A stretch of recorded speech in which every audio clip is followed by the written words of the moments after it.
The Perry Avenue building, the nation's first multi-story green industrial facility, was opened last month at the Brooklyn Navy Yard. Today, I'm pleased to announce the opening of the Navy Yard's Perry Avenue building, the nation's first multi-story green industrial building. It features the first 6 permanent building-mounted wind turbines to be operated anywhere in our city. The $25 million Perry Avenue building, which is on track to receive LEED Gold certification, features the first permanent building-mounted wind turbines.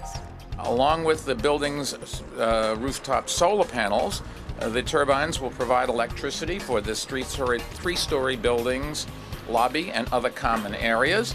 The $25 million building, which has been under construction for the past 18 months, has plenty of other green features as well, you should know, and it heralds the rapid emergence of the Brooklyn Navy Yard, the city's most successful industrial business zone, as the nation's greenest industrial center as well.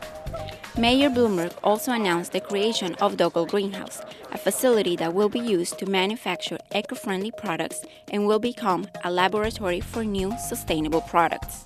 Dogal Visual Solutions is one of nearly 30 businesses located here and profiled in a newly published Navy Yard Green Business Directory, who have significantly greened their products and practices in recent years. And that includes a building northwest of here, a Dogal Greenhouse. It is a $7 million conversion and expansion project that Dogal Visual Solutions is launching with the help of $2 million in city funds for building and roof repairs. The green projects underway at the Brooklyn Navy Yard are expected to create more than 1,700 new permanent jobs, 40% in green manufacturing, in addition to more than 800 construction jobs. 800 construction jobs and more than 1,700 new permanent jobs over the next 2 years, many of them in green manufacturing and design.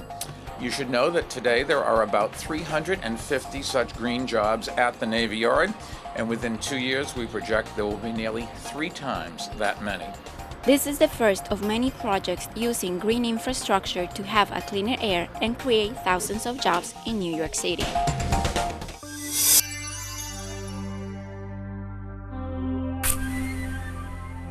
Well, Patrick, I would like you to start because you were elaborating a very important thought, and also I would like to enter, after you finish that, with a discussion as to whether this new clean economy will create jobs, and jobs that would stay, or jobs that are temporary, or not. That was a wonderful clip to show how politicians manipulate people with things that aren't really all what they seem to be. The wind turbines that were on that building were very, very small. And Bloomberg said, provide power for the lobby and common areas. Well, that's a very, very small part of the building. And this is an example. You put all these new green workers out to power the lobby and common areas? Please. We can use our labor much more efficiently, and I'm sure my colleague from Heritage will comment on that. Yeah. Right. I mean, we also need to make a comment about this.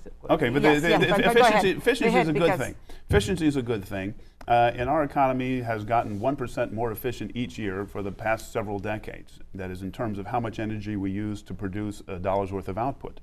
Because energy costs, markets work. People respond to higher prices. When the energy prices went up a year ago, people wouldn't buy the SUVs. They're buying the smaller cars.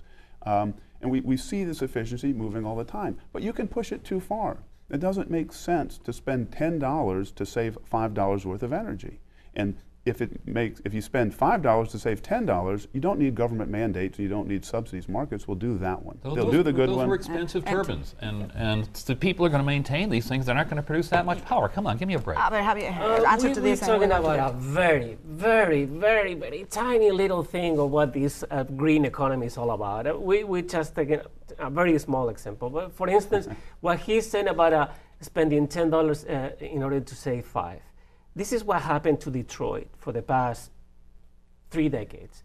We have been pushing them into building cars that were more efficient and cars that the consumer would buy. They just did not hear to listen to us. And what happened? This is what happened. The Japanese are right now the leaders in the car industry because they sold cars that yield up to 60 miles a gallon. We will concentrate on the car thing later on, but why don't we stick to the topic now, and then we talk about the car. Yeah, but he was saying about wasting money in order to save energy.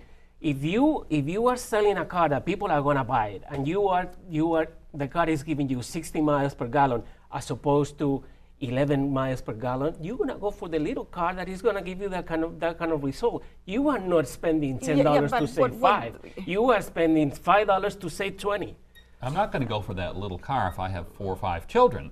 Please, there's not the market for these small cars is a market. Well, but it's not exclusive market. How many families nowadays have 4 or 5 children? You're building a straw man there. Not a lot of families. Look, the market for cars is changing, and consumers want more fuel-efficient cars. But What is let the me average let number me of try children to- per let me- Hispanic let me family? try to there because looking at what consumers are doing is one side of the equation. Looking at what policymakers are doing is another side of the equation.